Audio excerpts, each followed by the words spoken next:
You go in, find the president, bring him out in 24 hours, and you're a free man. 24 hours, huh? I'm making you an offer. Bullshit. Straight, just like I said. I'll think about it. No time. Give me an answer. Get a new president. We're still at war, Plissken. We need him alive. I don't give a fuck about your war. Or your president. Is that your answer? I'm thinking about it. Think hard. In the year 1997, the entire island of Manhattan has been turned into a prison, and a criminal named Snake Plissken has to go in to rescue the president. Listen as we talk about Walt Disney's last words, getting coffee shops confused with gay bars, and the possible discovery of an Ernest Borgnine fart. Then we find out if Escape from New York stands the test of time.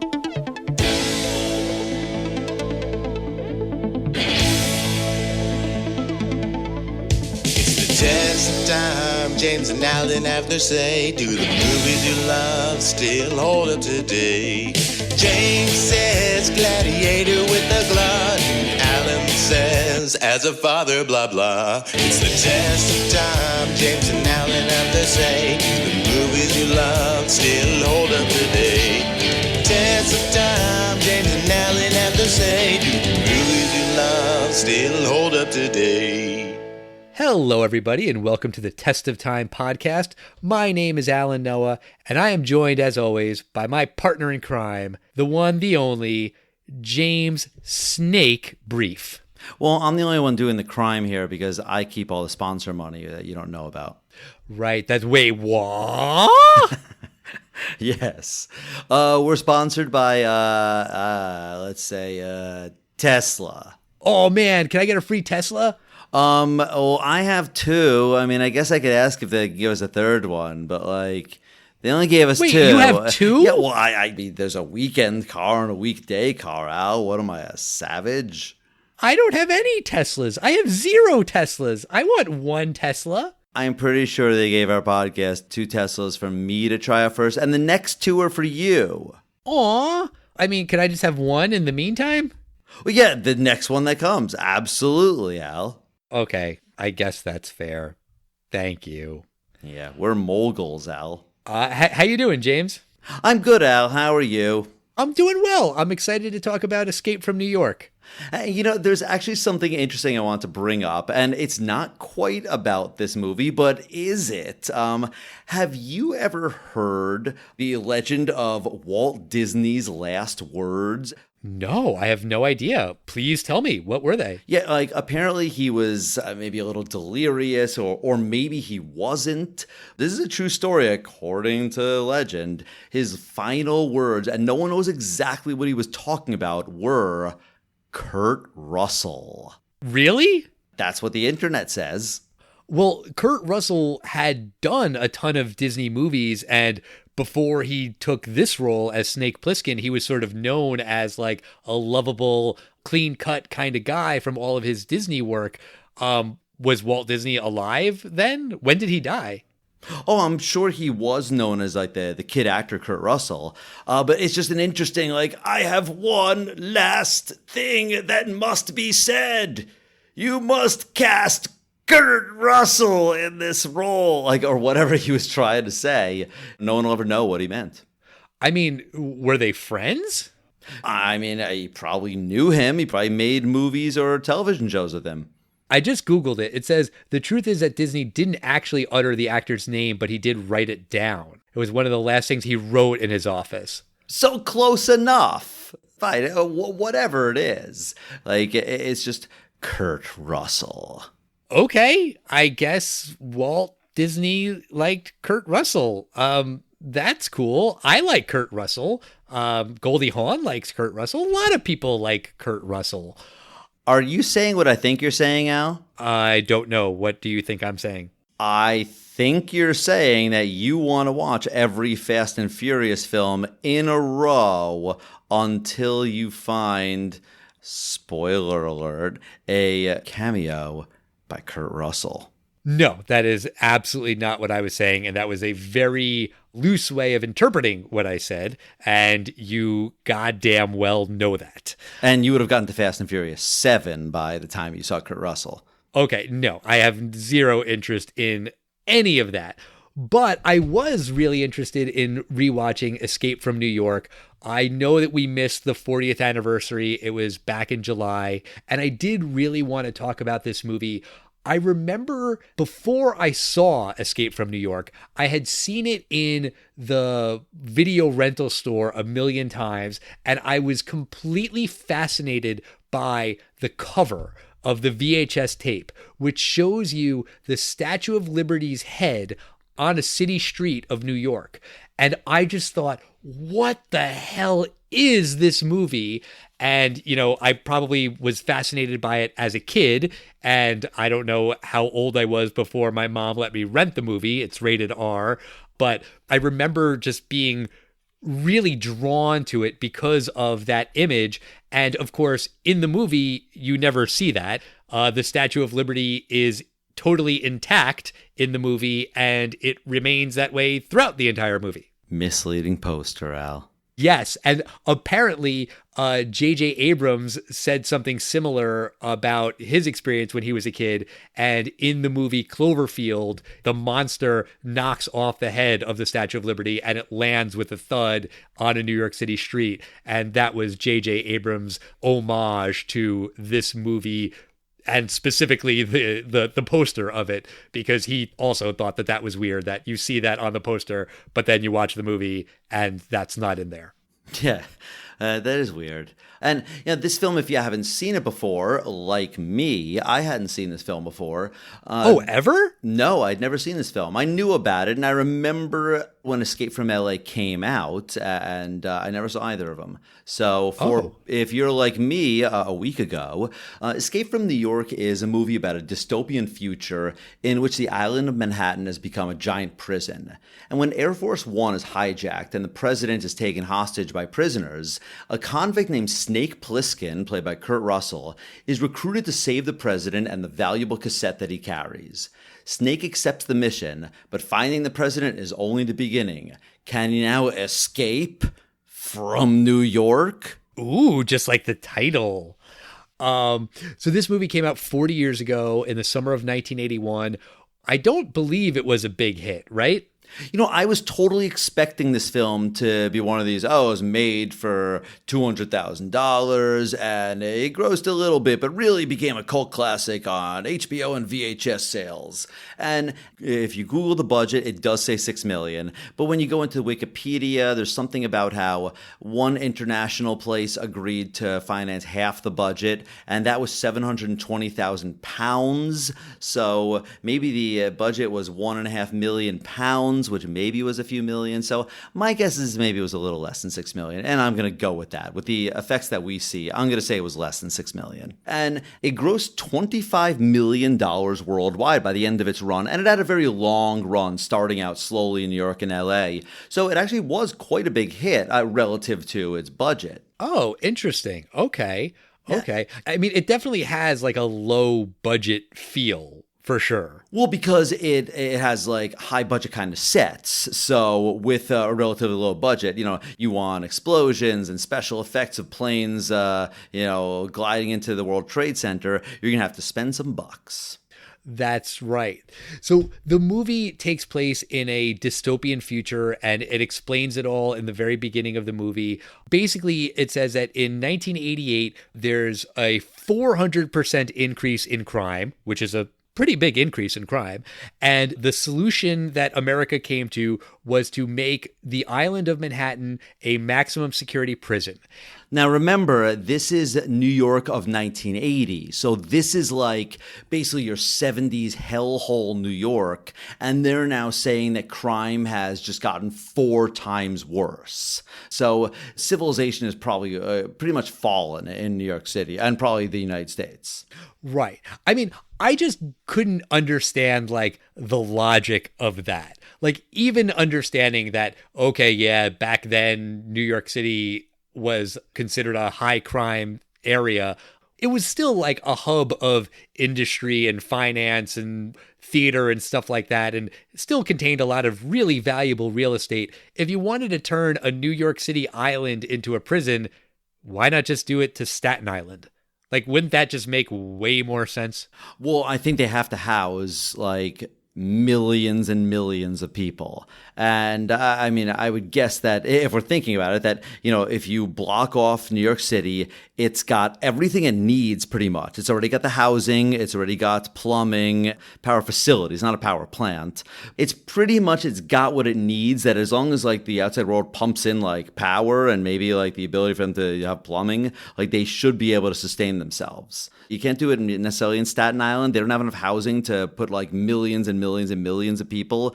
I think really the reason why they did it is because they just wanted to show like New York City things and recognizable landmarks, and you have to do Manhattan to do that. I'm just saying that, like, to me, right out of the gate, I'm like, yeah, but that's dumb. I mean, whatever, it's fine.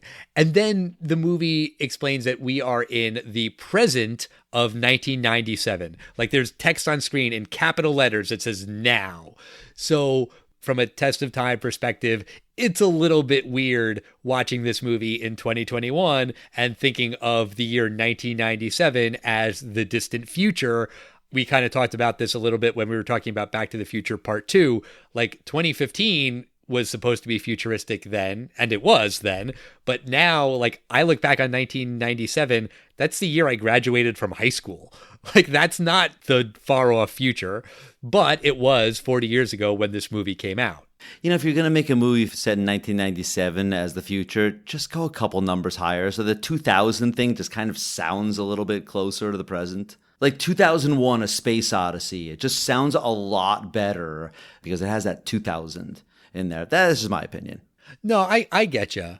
But not only is the island of Manhattan a prison, but Liberty Island is like the processing area where all the prisoners get their clothes or whatever, and then they're sent to Manhattan. And one of these prisoners is Snake Plissken, and he was caught, I think, robbing the Federal Reserve or robbing a bank or something. They kind of say it in passing. But meanwhile, the president has been kidnapped.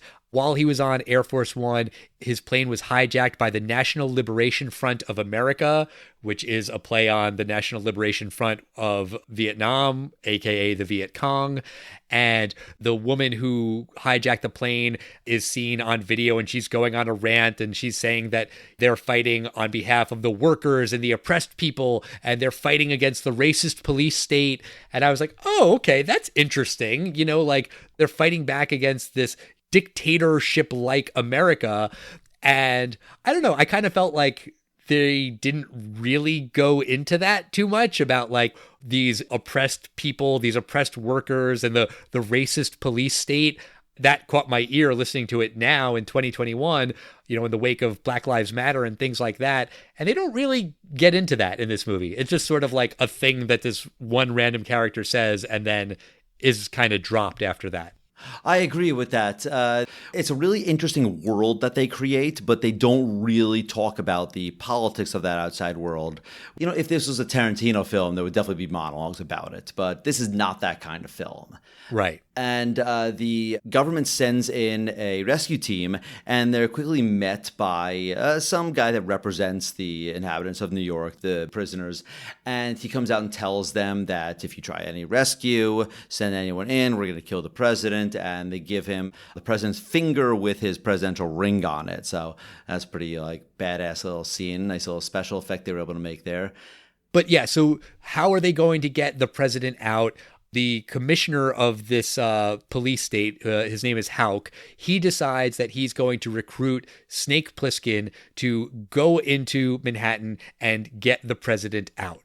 And basically the way that he's going to ensure that Snake will go along with this plan, they say something about like, oh, there's a lot of bacteria and viruses in Manhattan. He gets 2 injections on like each side of his neck. And then they tell him that there are these tiny capsules that are bombs, and there is a cure. They can stop it from happening, but he has to get the president out of Manhattan within 22 hours, not 24, which is a little strange. But if he does it, they'll disarm the bombs. If not, these little capsules in his neck will explode, killing him in a pretty gruesome, horrible way. Yeah, it's a pretty neat little effect they do, and it totally works. You don't need any special effects here. And I think it's just a neat premise that kind of closes the plot hole of why doesn't he just try to escape New York on his own. They're like, don't you want to do your duty and do it? And he's like, I don't give a fuck about your president. And when they're like, but the president will die, well, get yourself a new president. He's got a lot of great one-liners. Yeah, yeah. And it's also a recurring thing where Hauk keeps calling him Plissken, and he says, call me Snake.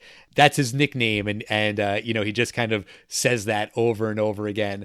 There's also this element about the president is carrying something, and we see that he's got a briefcase attached to his hand, and they say that there's a cassette tape in there that has something to do with nuclear fusion, and they don't really explain it really at all throughout the movie, certainly not in the beginning. They just kind of say, well, it's nuclear fusion and it's nothing you care about, Snake, which is true. But like for the audience, like I kind of wanted to know what was in the briefcase and what was on the tape. And I wouldn't have minded, a line or two just explaining why this MacGuffin is so important, Yeah, and the timing of the MacGuffin, it has to do something with the fact that there's some international summit with, I don't know, is it China and the Soviet Union? And they somehow have to get this to them while they're at the summit. Like, it's not really made clear, like, why can't they just call them the next day? Like, it really doesn't make sense, like, why it's so time sensitive. Whereas it could have been something like, there's a bomb and we need to get this out in time, something. But whatever, they got to capture this cassette, and it's in the briefcase attached to the president. Right. And so the way that they are going to get Snake into the city is he is going to fly this very small, very quiet glider. And where's he going to land? He's going to land on the roof of the World Trade Center. Now, obviously, this kind of doesn't work from a test of time perspective for a lot of reasons. One, the fact that the World Trade Center towers no longer stand. Two, the fact that they want to fly a plane onto the top of the World Trade Center. In a post 9/11 world, just instantly, I just kind of went, like you just kind of had like a gut reaction to that. I mean, honestly, even before this in the movie where that plane is hijacked, it seems like the terrorist who hijacked that plane was planning to just crash it into Manhattan and, the president escapes from an escape pod. But it seemed like she just wanted to fly the plane into a building and kill the president and everyone on board. And, in a post 9/11 world, all of this just feels like icky and wrong. And of course, John Carpenter, when he made this movie in 1981, wasn't thinking about any of these things. He had no idea what was going to happen in 2001, but it just really doesn't sit right. Well, the one saving grace of it is that this is not a movie that takes place in 2182 and New York is dystopian and the World Trade Center is where the king lives, because obviously that's not where someone's going to live. There's no Twin Towers. But this film does take place in 1997. So, in a way, they by chance got away with the fact that it does hold up there. I actually didn't think of it, the glider landing on top of the World Trade Center, as the 9/11 reference. I thought of it more as the Air Force One. We see it on a computer screen crashing into a building. That, to me, was a lot more of a 9/11 foreshadowing, unfortunate foreshadowing. But, yeah, sure. They land the glider on the World Trade Center. It's pretty corny special effects every time they try to do anything with a glider, but it's one of those, like, you did your best. But either way, he lands on the World Trade Center and he's now tracking the president by some kind of tracker, and he goes down and he gets to this musical theater. Right. It's a live show, like Broadway or off-Broadway kind of a thing. But the song and dance is all about how it's really fun there. You get to kill whoever you want. It's like the criminal version of a Broadway show. And there's someone who recognizes Snake. It's this character named Cabby, who drives a cab. He's played by Ernest Borgnine, a famous actor. Don't ask me to name other things that he's been in because I don't really know off the top of my head. But like while Snake is looking for the president, he walks by this like rape in progress. There's like these two guys who are assaulting this woman, and he just kind of like sees it, looks at him, keeps on going, like looking for the beep, beep, beep of the president's tracker. The president's tracker's on some random old guy who's just delirious. And then Snake leaves. And I was like, that's kind of a missed opportunity. They could have made Snake like a more likable character if he saw this thing happening and he stopped it and he went to fight these guys and protect this woman. And he just doesn't bother. I agree with what you're saying, but I think the point of that was more to show like what a hellhole New York is, rather than an opportunity for Snake to be a hero, which I agree. It could have been both. I agree. It should have been both. But it's a dead end with the tracker. Snake leaves the theater. He's walking around. He goes into a chock full of nuts, which is the name of a coffee company. And also, I guess they had coffee shops named Chock full of nuts, apparently. Yes, and I have a funny story about that. So in New York City, there are a lot of gay bars that will often have a little euphemism. Like there's one that it's just a picture of a rooster on the outside, and yeah, it is called cock. It's one of those things. And I was with my cousin, who's not from the States, and I was showing him, and like, we're walking through the village, and once in a while I'd point out, there's that bar, and here's this famous bar, and this famous bar, and he says, "Oh, is that a gay bar?" And there was a big sign, and the sign outside of it said "chock full of nuts," and I was like, "No, that's a coffee shop." And I always thought that was funny. So whenever I see "chock full of nuts," I think of the time my cousin thought that was a gay bar. That is funny. And did you go in? Do you know for a fact that it wasn't a gay bar? Yes, it was like around the corner from where my apartment is. I think it's out of business now, but it was just a regular coffee shop. Oh, okay. Well, while Snake is in this chock full of nuts, he meets a woman. Apparently, this woman was Kurt Russell's wife in real life at the time. This was before he got together with Goldie Hawn. But she's just kind of like pulled under the floor, like after they talk for 3 seconds. It's weird because, again, Snake doesn't really rescue her or try to help her in any way. He just leaves.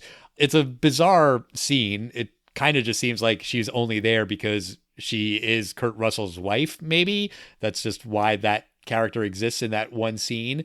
But after Snake leaves, Cabby comes by and he gives him a ride in his taxi. And Cabby tells Snake that the president is being held by the Duke. The Duke is the guy who runs New York. He is the boss in charge. And Snake says, "Well, you got to take me to the Duke." Cabby's like, "Well, I can't really do that, but instead I'll take you to meet Brain." And Brain is basically like the Duke's advisor. And not surprisingly, they call him Brain because he's very smart. And I want to ask you something, James. When Cabby brings Snake in to meet Brain, he's in the public library and he's like, "Hey, Brain, it's me, Cabby. I brought Snake Plissken. He's here to see you."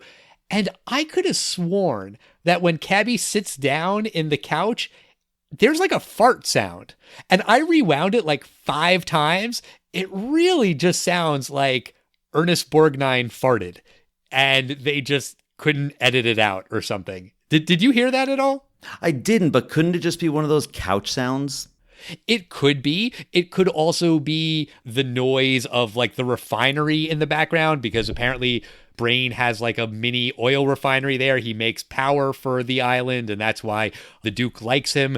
Maybe that's what it was supposed to be, but it sounded like a fart. I don't know if like this video clip's on YouTube, but if you have HBO Max, if you watch this movie, pay attention at that point, because it really sounded to me like a fart. I Googled it and no one had written anything. Like usually you can find like some Reddit post of like, "Hey, did Ernest Borgnine fart in Escape from New York?" Like anytime I think I have an original thought, there's a million other people who have written about it online.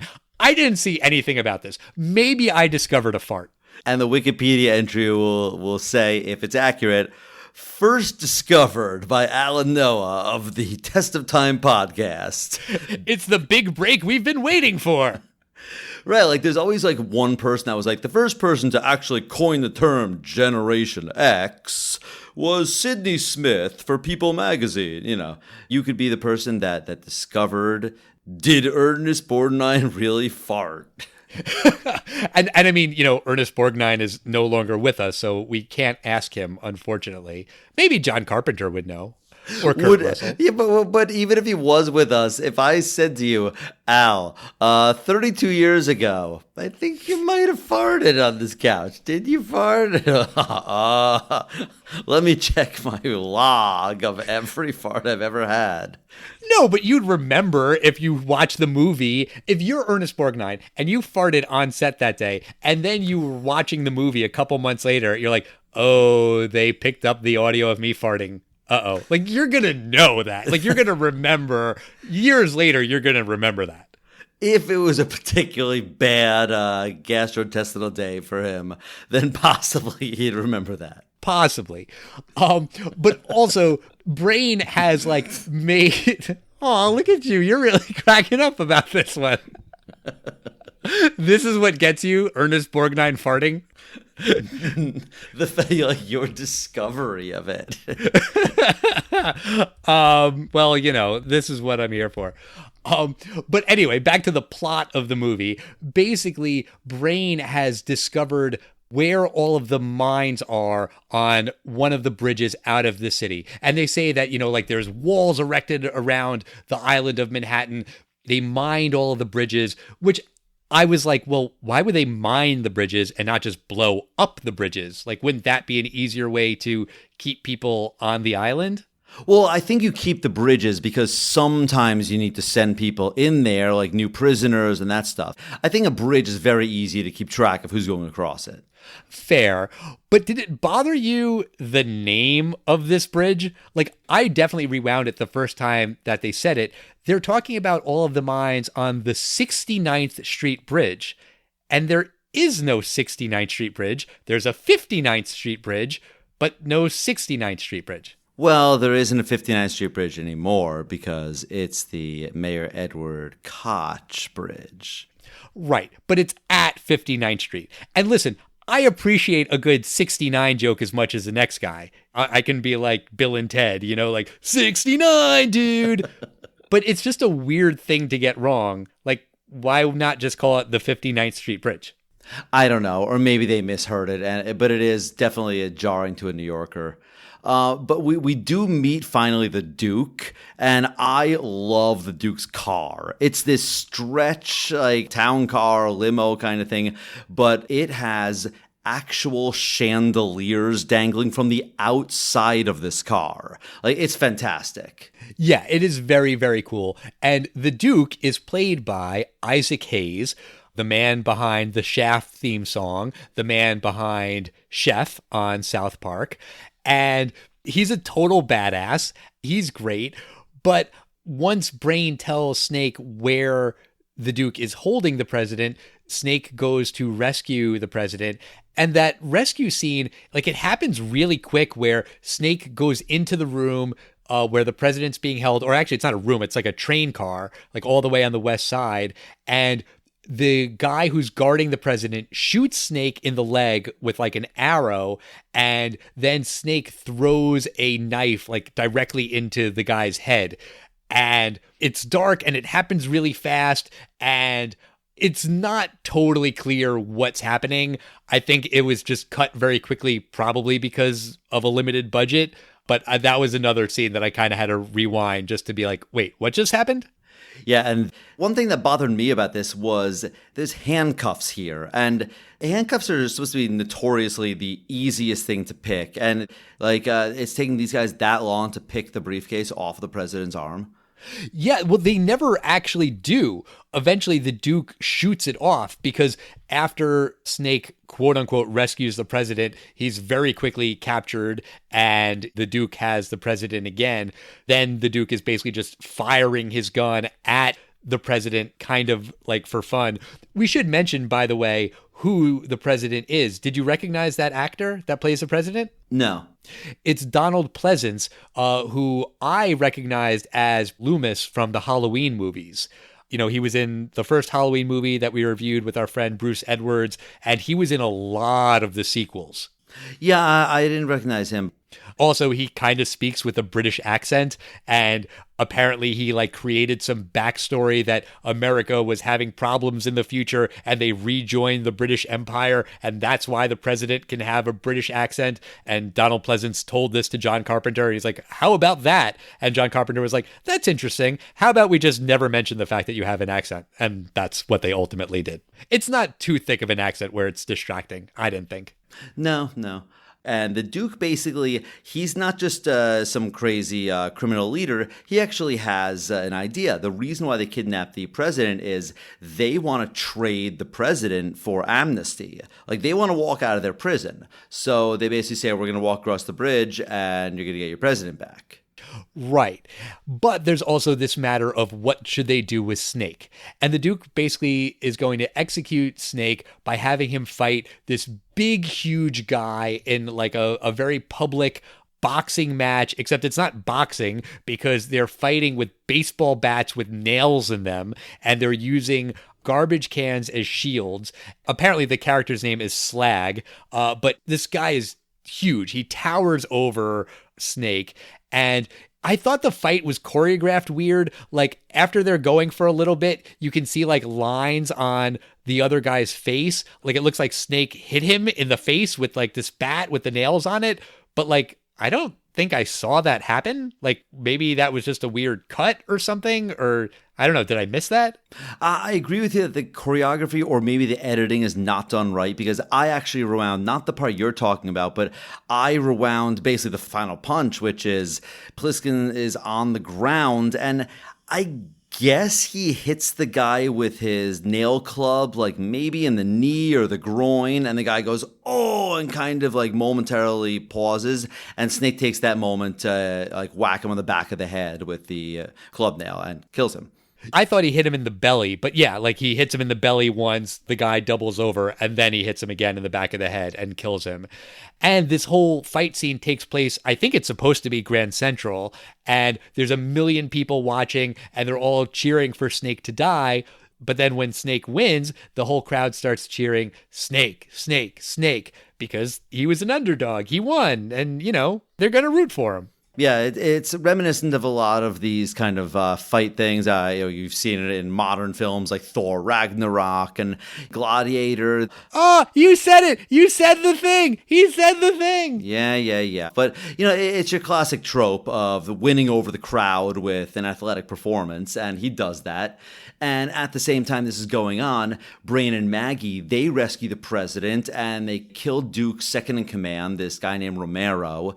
They make their way to the top of the World Trade Center where the glider is, and they're going to try to somehow like release the glider and hope it just, glides them to safety across the river to Jersey, I guess. But the bad guys on the island, they're able to kind of toss the glider over the side of the World Trade Center. Another really iffy special effect there. Oh, it's so bad. It's so bad. It's really bad. It looks like a toy falling off of like a table or something. It really looks bad. Also, who are these bad guys on the top of the World Trade Center? Like, at one point, Brain says to the president, sorry, Mr. President, these Redskins are savages. I'm like, wait, are they supposed to be Native Americans? Like, what? Why are they on the top of the World Trade Center? Huh? They don't explain who they are, but the glider is destroyed, and once again, they're captured by the Duke, but then they escape again. Like, there's a lot of times that they get captured, and the capturing people just don't kill them, and Snake and whoever's captured is able to escape once again. And, like, this all happens very quickly, where they go up and down all the way, like, on the World Trade Center, and like Snake literally has a ticking clock on his wrist of like he has to complete this mission in 22 hours or he will die. And they say that there's a freight elevator that still works in the World Trade Center, but it only goes to floor 50. So they still have to climb up and down 50 flights of stairs. That's a lot. And Snake has an injured leg. They've got the president who, has been kidnapped for hours and has been shot at and has had his fingers cut off. Like, this is going to be like a difficult trek, but it's like, oh, we're at the top of the World Trade Center. Oh, the bad guys destroy their glider. Oh, now we're at the bottom. Oh, now the Duke's here. Like, this would all take time, and we really don't get like the passage of that time at all. I agree. It doesn't really make any sense there. But when they're being chased, they decide to go across the 69th Street Bridge, and they get into a car chase, and the Duke is behind them. And while they're being chased, Cabby lets it be known to the group that he has the cassette. He had gotten it from Romero before Romero was killed, and they put the cassette in, and you could hear it's some professor-like guy talking about nuclear fusion and blah, blah, blah. It's the president, isn't it? It's the president, or I thought it was a scientist or something. But either way, the president demands the cassette, and Snake's like, yeah, right. And Snake keeps it for himself. And the cab crashes, and Cabby dies. The rest of them decide to get out of the car and run. And there's, I don't know, I think it's a mine or a mortar fire. Something explodes on the bridge, and Brain is killed.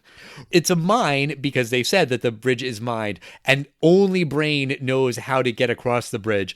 But it's also like weird because only Brain knows, and as they're driving, he's like, okay, now turn left. Like, why now? Like, he's not like reading a map or anything. Like, how does he know exactly where these landmines are? And he apparently doesn't know because he gets blown up. And then after he gets blown up, the president and Snake just kind of hoof it the rest of the way, and they make it. So it doesn't seem like this bridge is like very well mined or something. I mean, like, it's supposed to be just like a gauntlet of death, but it really seems like, you can pretty much make it if you just don't happen to stand in a couple of wrong spaces, you know? I don't understand how mines under blacktop work anyway, unless they're sensitive to like cars, in which case I don't know why Brain activated it. But they don't all make it because after Brain is killed, Maggie, she's so distraught that as Duke is just plowing down the street, she just decides to empty her entire magazine into him, and she makes a valiant effort, but unfortunately she's run over, and the Duke is now chasing Snake on foot. The president has now escaped. He's mostly on the way to freedom. The rescue team has been murdered. I think the Duke kills all of them. Yeah. But the president himself is still alive, and Snake is on the rope, but the president stops the rope from dragging Snake up, and Duke is just about to murder Snake when the president himself, he decides to murder Duke. And I don't think he's trying to do it to be nice to Snake in any way, but this is the guy that cut off his finger, and this guy's like, yeah, you're number one, Duke, just as he kills him. Yeah, the Duke was torturing the president and, was like firing his gun at him and making him say, you're the Duke, you're a number one. I mean, I just think of New York, New York by Frank Sinatra, when I hear that. So then when the president shoots him, he's like, oh, look at you, you're a number one. Duh, duh, duh, duh, duh, duh. Like, haha, I got him. It's purely revenge. But the president then brings Snake up over the wall. The doctor guy is there. He gives Snake the injection that's going to stop the bombs from blowing up in his neck just in the nick of time. And right from there, the president's going to give this press conference that he was going to do at this summit in Connecticut that he was on his way to when his plane was hijacked. And the president says to Snake, thank you. I really appreciate it. Anything you want, it's yours. And Snake just says, I just want to know how you feel about all the people that died to rescue you. And the president just gives like a very cliche run-of-the-mill answer where he's like, I appreciate their sacrifice. It was done for the greater good of the country. And Snake is very clearly disgusted by this answer, and that motivates him to do his final revenge on this president. So he decides to walk away, and as he's walking away, Commander Hawk, he actually stops him, and he's like, Snake, you were pretty good. I want to offer you a job. Actually, the first thing he does is he goes, I thought you said you were going to kill me, because that's what Snake said. And he has a great one-liner, and he just kind of starts walking past Hawk, and he goes, too tired. maybe later. It's great. But he turns down the job offer, and the president, he's going to play this nuclear fusion, this cassette that's going to, something change the world or whatever. And he puts on the cassette, and it turns out it was Cabby's music tape, and Snake had done some kind of switcheroo. So Snake is holding the cassette, and in the last scene, he destroys it, and fuck you to the man. Right. It's kind of like a cool, badass thing, I guess. But we also don't know if it really is badass because we don't know what it is that he's destroyed. Like, what was this tape? Was the president going to share nuclear fusion technology with the other powers of the world, and that was going to save the world? Apparently, in the novelization, it was meant to be like a threat that America had uncovered the secret of fusion that was going to allow us to create some huge bomb, and therefore the rest of the world better back off or something.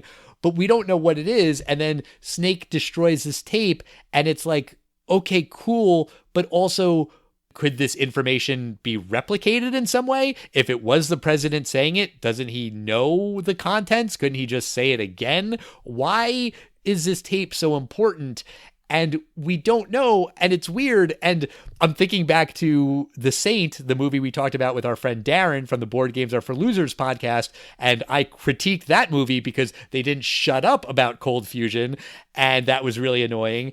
And, I'm not saying that they should have been talking about nuclear fusion this whole movie, but really just a couple of sentences to explain what this tape was would have really gone a long way, especially here at the end. Well, that's true. They didn't explain that. But the film as a whole, Al, this film is 40 years old. Does this 40-year-old movie stand the test of time? There's a lot that really doesn't. The World Trade Center and the crashing a plane into a skyscraper in New York City, all of that stuff really doesn't. The fact that Snake doesn't care about the rape, that he watches a woman get pulled underground and is just like, bummer. And I think what's cool about this movie is that it's got like a cool concept, right? It's like a high concept. In the future, there's so much crime that Manhattan is turned into a prison. Like, okay, cool. But like, they don't really get into like the politics of it. I also think that based on today's political climate, a story like this wouldn't work. It's basically a Republican talking point now that cities are so overrun with crime. And for a movie to kind of say the cities of the future become literal prisons, I just can't imagine liberal Hollywood greenlighting a movie where that's a main plot point.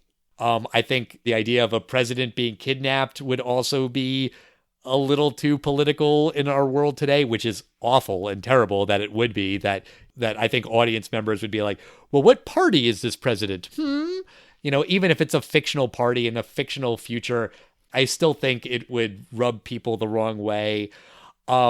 This is a little bit neither here nor there, but George Carlin has a routine about turning different states into prisons. Basically, he just says that all the states that are squares, or like rectangles should be prisons, like Kansas and Utah and Colorado. I don't know which came first, this movie or that George Carlin routine. But I don't think this movie stands the test of time. It's just not executed well. I think it's a shame. I think it really could have been awesome. I think the name Snake Plissken is really cool. And I think Kurt Russell is such a badass. And I really love like the idea of it, but it's just not executed well. So I'm going to say that it doesn't stand the test of time. What do you think, James? Well, I'd never seen this film, and it's really important that I say that the budget of this film is low. And I don't know whether it was $6 million, whether it was a couple $1 million, but this is a very low-budget film, and I think it's a low-budget film to its benefit. Like something like Clerks is a low-budget film that benefits from being low-budget. And, this film was probably not filmed in New York. I mean, there's barely anything recognizably New York in it. It wasn't. Yeah, I mean, they make references to big landmarks. You know, they have an establishing shot of the World Trade Center, and then, like, I noticed that the top of the World Trade Center looks like the top of any random apartment building with, like, your random, like, exhaust pipes coming out. Like, the top of the World Trade Center was, like, a tourist thing. Like, you can go to the roof deck and everything. And, you know, it didn't look like it had your, like, little elevator shaft house sticking up at the top. But obviously, this film was very low budget. And I think that because of that allows me to forgive things like the really shoddy special effects. But the things that really work in this film, Snake Plissken is really cool. That might be one of the coolest names of a lead character, like a badass character ever. Snake. Like, that's awesome. Kurt Russell's great. His outfit is perfect. The patch, a film today would need you to explain why he has a patch, like what happened to his eye. They don't mention it. It's just a badass patch. And I like the side characters, although, you know, they kind of come and go. So except for Cabby, I don't really know any of them. The bad guy, Duke, he works for me. He's one of these guys more like from the 70s. And the film reminded me of, you know, a lot of these dystopian future things. But really, the low budget of it, I kind of found it charming. The fight, I found it pretty thrilling. It's just clubbing each other to death, and that worked. If there's one, like, digital medium that was probably the worst way to record data, it was cassettes. Like, or is it even digital? Is it analog? Whatever it is. Like, it was the lamest one. You know, today we still have records. We'll have some form of disc for a long time, but cassettes are so lame. Plissken is great. I love at the end, we didn't mention it, but he's telling people, call me Snake, call me Snake. But when Commander Hawk offers him that job and he's like, Snake, don't you want the job? And he's like, no, and call me Plissken. Like, only my friends get to call me Snake. Like, his one-liners are great. And in the low budgetness of it, I liked it. I'd never seen this film before, and I was into it. So on that criteria, I'm going to say the film does stand up. While recognizing a lot of the flaws that you see, I just wasn't bothered by them enough to say that this film doesn't work. And I allowed a lot of those flaws to be forgiven because of its low budgetness. I see what you're saying. I think you can be forgiving of the movie's low budget. I mean, there are certain shots that, like, not only do they scream low budget, but they also just scream, like, poorly done. There's one point where Hoke is in the command center, and behind him is just a panel of, like, blinking light bulbs. It's not supposed to be a computer. It's not supposed to convey any data or information. It's just like a square of, like, 16 by 16 light bulbs that are just kind of flashing on and off. And it's like, why is that futuristic? Like, what about that is relevant? Why would you need that in a command center? It's just weird. And, like, stuff like that does bother me. Like, not only is the cassette weird because of all the reasons I was saying, it is weird because of the reasons you were saying. Like, why would it be on a cassette? In 1981, I guess they thought cassettes would still be a thing in 1997. We know that they weren't. It's just a lot of things like that just really kind of bothered me. But maybe I will feel differently about its sequel, Escape from LA. It came out 15 years later, and we will talk about that movie next week. Until then, please write to us. We are at Test of Time Pod on Facebook, Twitter, and Instagram. Let us know your thoughts about Snake Plissken and Escape from New York. And if you think Ernest Borgnine farted in that one scene, let us know. Go to HBO Max, find that moment, listen carefully, and write. Hashtag did Ernest Borgnine fart? We're going to get this trending. Come on, people. We can do it. This is the worst hashtag literally ever. Does anyone know how to spell Ernest Borgnine? But we'll see you next week, everybody. Bye, everyone.